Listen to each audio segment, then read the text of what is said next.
이번에는 21년 12월 상한가를 갔던 종목들을 가지고 이제 그 종목들의 재료와 차트, 세력에 대해서 분석하는 두 번째 시간입니다. 본 영상은 절대 매수 매도에 대한 추천이 아니고요. 그냥 개인적인 의견이니까 참고만 해주시고, 혹시 매수 매도를 위해서는 본인이 훨씬 더 많은 공부를 해주시고 매수 매도를 하시기를 바랍니다. 구독과 좋아요 그리고 알림 설정은 구독 여기 영상을 시청하시는 모든 분들의 계좌를 풍족하게 해주는 방법이 될 것 같습니다. 첫 번째는 이제 BYC가 있는데요. BYC는 보면 트러스턴 자산운용이 경영 참여 공시를 해서 상한가를 갔습니다. 그런데 어, 사실 바로 다음날 급락이 나왔고요. 뭐 이게 바로 이렇게 급락이 나와버렸죠. 그래서 이 부분은 좋아 보이진 않죠. 좋아 보이진 않고 그 뒤로 이제 다시 좀 올렸다가 또 흘러내렸다가 오늘 조금 올리긴 했는데요. 그런데 뭐 이게 워낙 가격이 주가가 좀 이렇게 비싼 만큼 이제 유통주도 많진 않고, 그래서 세력들이 마음대로 가지고 놀 수 있을 만큼 사실 분봉 보면, 사실 분봉 이렇게 엉망이죠. 분봉 보면 거래가 거의 안 되고 있어서 자기 마음대로 가지고 놀 수 있는 주식이긴 한데요. 근데 이렇게 급락이 나왔다는 건 그만큼 세력들의 힘이 좀 수급이 안 들어왔을 때 올려서 수급을 만들 수 있을 정도로 돈이 많은 건 아니다고 생각할 수도 있겠습니다. 그래서 사실은 뭐 이렇게 엄청 좋아 보이지는 않습니다. 또한 무슨 뭐 신사업이나 뭐 이런 것들이 제시가 되어서 이게 오를 수 있다라고 하면 좋겠지만 그런 것도 보이진 않고요. 그래서 사실 제가 보기에는 굉장히 애매한 종목이다. 들어가서 그렇게 주가가 많이 이렇게 다이나믹하게 좀 올라갈 수 있을까라고 한다면 그렇지는 않을 것 같다라고 생각이 됩니다. 그 다음에 또 PHC가 있죠. PHC가 있는데 코로나가 심각했을 때, 이제 지금도 뭐 코로나가 심각하지 않은 건 아니지만요. 그때 병상 부족 때문에 뉴스가 맨날 나고 이제 거리두기 한 다음에 조금 더 괜찮아졌잖아요. 그런데 한참 이제 거리두기도 안 하고 그때 좀 심각했을 때, 이제 코로나가 많은 이슈들을 잡아먹었을 때 PHC가 진단 키트주로 상한가를 갔었죠. 굉장히 이때 상한가 못 갈 줄 알았는데 결국은 상한가 가버리더라고요. 근데 그 뒤로 흘러내렸습니다. 이제 흘러내렸고 거리두기 하면서 더 흘러내렸겠죠. 그런데 다시 또 올리고 있습니다. 전체적으로 보면 이렇게 무상향을 그리고 있죠. 차트는 좋은데요. 그런데 어, 차트를 이렇게 좋게 만들 수 있는 재료가 있는가라고 한다면, 이게 코로나 진단 키트라는 이미지가 되게 강해가지고 사실 코로나 주들이 대부분 다 하락하고 있는데 PHC만 사실은 상한가를 박은 거 보면 어, 이 종목을 컨트롤하는 세력들이 돈이 많다는 건 알 수 있겠죠. 상한가를 잠궈버리는 게 쉽진 않으니까. 근데 그렇게 보더라도 과연 이게 투자자들의 수급을 끌만한 이슈가 있나라고 하는 건 잘 모르겠습니다. 그래서 코로나 진단 키트주로 또 신문이 나왔고, 그리고 해양 심층 수산업 무슨 고성 진흥원과 상호협력 MOU라고 하는 거는 뭔가 이게 뉴스를 계속 내면서 올리려고 하는 것 같긴 하지만 잘은 모르겠습니다. 이게 쭉쭉 이렇게 뭐 올라가는 거를 기대하시면서 이 종목을 타는 건 좀 지금 어렵지 않을까라고 생각을 합니다. 물론 이 종목에 대해서 또 다른 이렇게 모멘텀이 있는 걸 아시는 분들은 좀 이야기를 해주시면 좋겠는데, 제가 보기에는 이제 진단 키트로 오른 종목이었고 이 정도 이슈밖에는 없는 것 같아서, 현재 이제 시장이 좋아할 만한 이슈는 코로나가 굉장히 심각해지지 않는 이상 더 가는 건 힘들지 않을까라고 생각을 합니다. 다만 현재 우리나라가 오미크론이 우세종이 되고 있죠. 그래서 오미크론 검사가 늘어나고 있다라고 했을 때 그것 때문에 조금 수급을 받을 수 있는 여지는 있지 않을까, 이 정도라고 생각을 합니다. 다만 이제 코로나 테마 전체가 그렇게 잘 가는 상황은 아니기 때문에 어, 이 종목 하나만 이제 물론 세력들의 힘이 세야지고 잘 갈 수도 있지만 그게 쉽지는 않기 때문에 지금 들어가는 건 좀 애매하지 않나라고 생각을 합니다. 그리고 이제 엄청나게 오른 퍼스텍인데요. 뭐 저는 이제 상한가 갈 때마다 이 종목이 제가 이제 샀던 종목이긴 한데 문제가 이제 로봇 때문에 올라간다 기사 보고 사기는 했어요. 근데 사고 나서 좀 되게 찝찝했었었는데 바로 그 다음날 갭 상승 못 띄우고 이렇게 내려가 버리더라고요. 그리고 쭉 내려갔다가 다시 상한가를 치는 건 세력의 힘이 굉장히 세요. 사실은 여기 분봉 보시면 아시겠지만 세력들이 굉장히 빠르고 강하게 올립니다. 그래서 그런 부분들은 굉장히 좋은데 이게 재료가 좀 애매해요. 거기에 대해서 이야기를 좀 드린다면 여기 퍼스텍이 상한가 간 뉴스는요. 이 뉴스였거든요. 퍼스텍이 삼성 산업통상자원부 국책과제 일환으로 삼성과 로봇 산업 융합 핵심 기술 개발 사업을 진행했다는 소식에 장중 오름세다 이렇게 되고 이제 상한가를 간 거거든요. 왜냐하면 삼성이 로봇 사업을 하면서 이제 M&A 이슈가 있을 것이다라고 예상이 돼서 삼성과 예전에 일을 했으니까 M&A 가능성이 높다 이런 식으로 해석이 돼서 오른 거죠. 근데 이제 문제가 최두선 기자가 쓴 것처럼 퍼스텍이요. 삼성 테크윈하고 함께 했거든요. 근데 실제로 삼성 테크윈은 예전 회사예요. 지금은 하나 테크윈으로 바뀌었죠. 그것도 굉장히 오래 전에 삼성 테크윈이 하나 테크윈으로 바뀌었거든요. 그러면 결국은 이건 굉장히 오래전 이야기라는데 그러면 검색을 해보면 되겠잖아요. 이제 퍼스텍과 삼성 테크윈이 도대체 무슨 사업을 했는가? 그러면 2006년 기사가 나와요. 2006년에 삼성테크인의 이제 GOP 과학화 경계 시스템 구축 사업에서 감시 장치 핵심 구성품을 공급하기 위해 제품을 생산 중이다. 퍼스텍이 방산 로봇 분야에서 감시 장치 핵심 부품 로봇이 맞나? 이게 참 애매한 거거든요. 그것도 2006년 기사거든요. 심지어 2009년에도요 보시면 이렇게 퍼스텍이 삼성테크인과 장비 공급계가 맺고 거래를 하고 있는 상황에서 사업을 할 경우 수혜가 예상된다는 것이다 라고 2009년에 또 삼성 테마로 한번 갔었어요. 그래서 2006년 이야기가 맞는 것 같은데 지금은 21년, 22년이란 말이에요. 그래서 사실 굉장히 애매한 15년 전 뉴스로 가는 게 맞나? 그래서 아마 이제 뭐 그때도 한참 이슈가 됐거든요. 이게 사람들이 말이 많았었거든요. 그래서 그 다음날 갭상승 못 띄우고 떨어졌는데 근데 이번에 오늘 하는 거 보니까 원래 얘네들의 상한가를 가도 갭상승 안 시키고 그냥 뭐 바로 팔아먹나? 뭐 이런 생각도 들고요. 네, 바로 팔아먹었죠.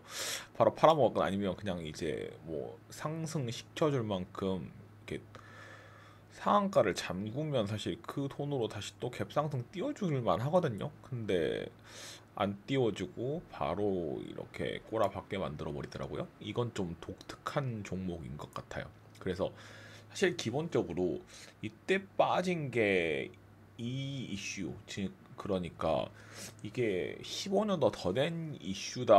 도대체 이게 이걸로 상한가 가는 게 말이 되는 거냐 때문에 사실 갭상승 못 띄우고 바로 하락한 거로 생각했는데 어제 상한가 가고 또 무너지는 거 보면 아마도 이 부분에 있어서 이쪽 세력들의 특징이 아닐까라고 생각하기도 합니다.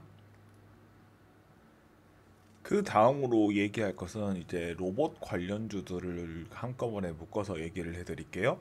로보티즈가 있습니다. 사실 로보티즈는 이 첫날 이게 로봇 테마가 시작한 첫날이죠. 12월 13일인데 유진 로봇하고 그때 같이 상한가를 갔다고 기억하고 있습니다. 그래서 로보티즈는 이때 12월 13일 날 먼저 상한가를 시작했고요. 보통 근데 이런 종목들이 세장주가 되는 거죠.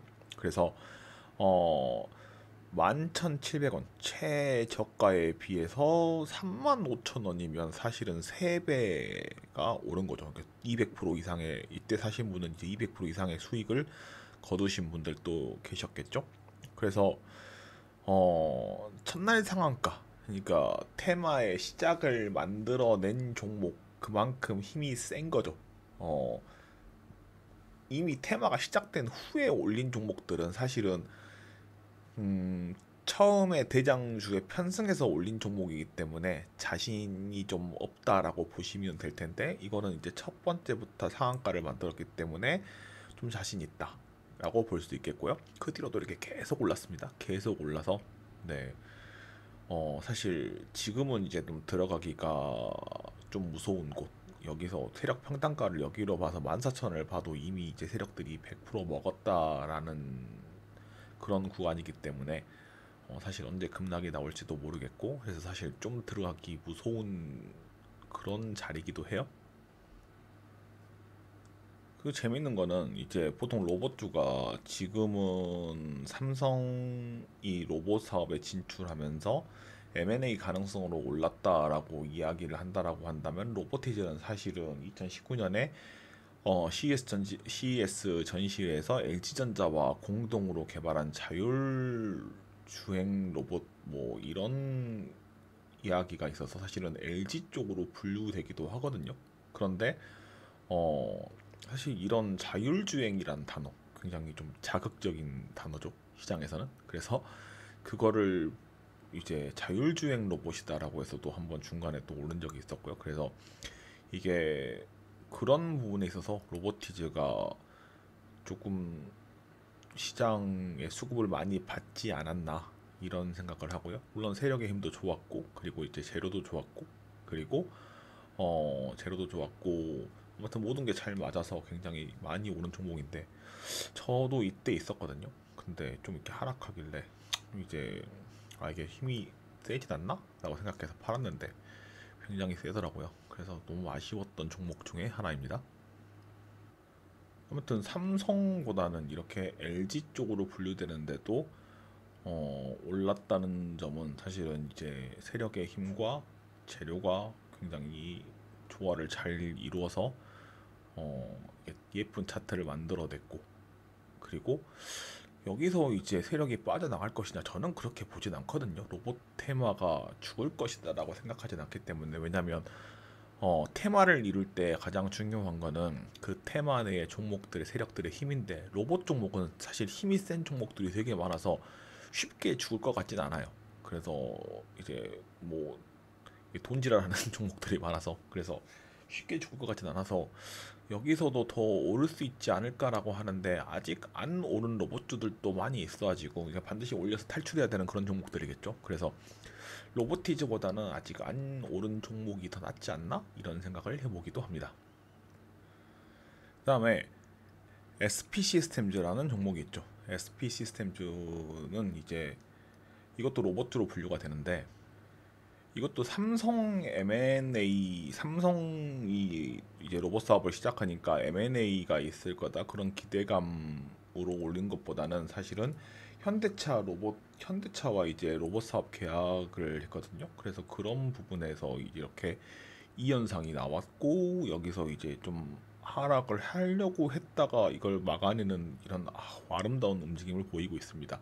세력 평단가가 대충 이것도 매집을 되게 오래 한 종목이거든요. 이제 저는 저 나름대로 제 프로그램으로 제가 가지고 있는 프로그램으로 이것들의 이런 종목들이 어느 정도나 매집이 언제부터 됐냐 이런 것들을 대략 계상해 보긴 하는데 근데 우선 뭐 간단히 봐도 매집은 이쯤에서 됐을 것 같죠? 여기 어디는 거 여기서부터 시작하던가 여기서부터 시작하던가 여기서부터 시작하던가 언제부터 매집을 했을 것 같죠?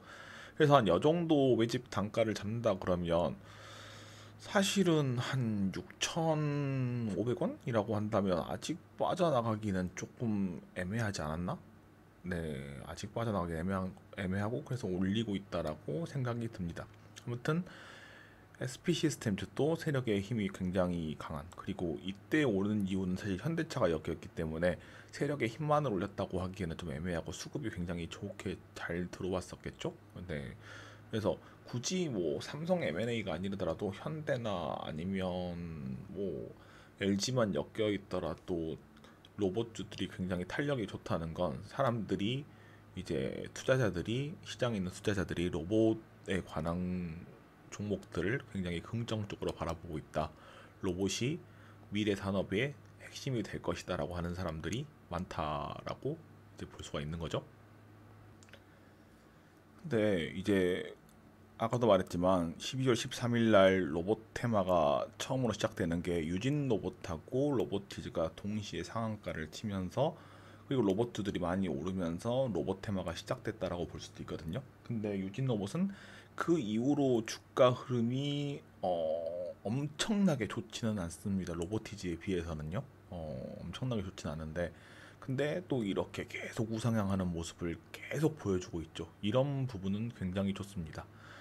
사실 유진 로봇은 둘째 날 굉장히 막 올리려고 많이 노력해서 로보티즈에서 저는 유진 로봇으로 옮겨왔었는데 근데 로보티즈가 더 잘 가더라고요. 그래서 좀 안타까운 부분이 있습니다. 제가 옮겨온 이유도 사실은 뭐 로보티즈는 LG 쪽이었고 이제 유진 로봇은 네 그냥 그렇게 LG 쪽으로 분류되진 않았기 때문에 사실은 옮겨왔다라고 볼 수 있는데요. 근데 이제 지금은 팔았으니까 유진 로봇은 사실은요 조금 애매해요. 이게 유진 로봇을 보시면요, 이게 재무제표거든요. 근데 재무제표를 보면 사실 조금 이렇게 막 들어가고 싶은 재무제표는 아니죠. 사실 매출도 이렇게 줄고 있고요. 유진 로봇을 이제 뭐 네이버 쇼핑에서 검색을 해보면 이런 청소기들이 많이 나오게 되는데요. 음, 이런 청소기 부분에서 사실은 잘 나가는 회사가 하나가 있죠. 매출이 계속 늘고 있는 회사. 이거는 사실 1월의 상한가를 가서 12월 상한가 정도는 아닌데 그냥 잠깐 먼저 얘기를 해보면요. 바로 이 에브리봇입니다. 에브리봇은 매출이 늘고 있는 그런 회사죠. 유진 로봇과 똑같이 어, 로봇 청소기 쪽을 하는데요. 삼성전자와 협업을 하고 있고 자율주행 특허 기술까지 가지고 있는 회사라서 사실 유진 로봇보다는 에브리봇이 훨씬 더 제 개인적인 생각으로는요, 훨씬 더 모멘텀이 좋다, 재료가 좋다라고 할 수가 있는데 유진 로봇이 워낙 세력의 힘이 센 것 같습니다. 사실 이 재무제표, 아까 보여드렸던 재무제표로는 사실 지금 안 올리면 언제 올리랴 뭐 이런 필사적인 생각으로 주가를 올리고 있는 것 같다는 느낌이 듭니다. 그런 부분은 되게 좋죠. 하지만 이제 에브리봇 기사를 읽어보시면 사실 기업 면에서는 저는 에브리봇이 더 좋다라고 생각을 하거든요. 이게 에브리봇 재무제표인데 사실 에브리봇은 매출이 계속 늘고 있고 그리고 영업이익도 잘 나오고 있는 이런 회사라서요. 사실 그래서 이게 어 차트만을 보면 유진 로봇이 더 예뻐 보이는데 어떤 분들이 이제 오를 만큼 올랐다라고 볼 수도 있겠고요. 다만 에브리봇 같은 경우에는 이날 좀 이제 늦게 출발했어요. 사실 12월 13일에 출발한 건 아니고 이게 12월 13일에는 이 정도 그냥 피레치만 먹고 꽂았다가 늦게 출발해서요. 이날 상한가를 한번 만들었고 그 뒤로 사실 단일가 해도 미친 듯이 올라서 단일가 연장돼 버렸거든요. 미친 듯이 올라서 단일가 연장돼 버렸는데 네, 단일가 3일에 끝나야 되는데 3일에 안 끝나고 단일가 때 너무 오르면 사실 더 연장되거든요. 그래서 연장되고 나서 쭉 올려서 사실은 이제 더 갈 줄 알았는데 뭐 계속 이렇게 조정하더라고요. 다만 이제 한 번씩 올리는 거 보면 세력의 힘은 여전히 센 것 같습니다. 이거는 이제 제가 알기로는 코넥스에 있었던 걸로 알고 있는데 정확한 건 잘 모르겠어요. 근데 이제 예전에 이제 코넥스에 있을 때의 모습이었고, 사실 여기서 이렇게 쭉 올라온 거 보면 많이 올라왔다라고 볼 수도 있겠는데요. 네, 갑자기 훅 올라와 버렸죠. 이때 샀으면 참 좋았을 텐데. 근데 뭐 안 샀으니까 어쩔 수 없는 거고요. 아마 제가 알기로는 매집은 제가 보는 관점에서는 여기서 다시 했다라고 생각이 됩니다. 그래서 이 정도에서 다시 하지 않았을까라고 생각을 하고요. 이 정도 되면 이제 뭐 아직은 조금 더 오를 여지가 있지 않을까라고 개인적으로 생각을 하는데, 특히 오늘 같은 경우는 좀 많이 빠져서 더 예뻐 보이는 것 같기도 합니다. 자리가 나쁘지 않은 것 같은데, 근데 이제 그럼에도 불구하고 여기서 너무 많이 올랐다라고 생각하시는 분들이나, 아니면 뭐 여기서도 너무 많이 올랐다고 생각하시는 분들은 에브리봇이 그렇게 매력적으로 보이는 차트는 아닐 것 같습니다. 다만 제가 보기에는 굉장히 단일가에서도 이렇게 잘 올리는 거, 그리고 단일가 끝나고도 훅 올렸다는 걸 생각하면 아마 지금 여기서 끝나진 않지 않을까라고 생각을 하고 있습니다. 그래서 여기까지 이제 12월의 상한가 종목 중에서 어, 로봇 관련주하고 BYC, PHC에 대한 이야기를 좀 해드렸습니다. 구독과 알림 설정 그리고 좋아요는 저에게도 큰 힘이 되지만 이렇게 시청하시는 분들의 계좌를 풍족하게 해줄 수 있는 방법이 되실 수도 있으니 꼭 부탁드리겠습니다. 감사합니다. 오늘 여기까지 하겠습니다.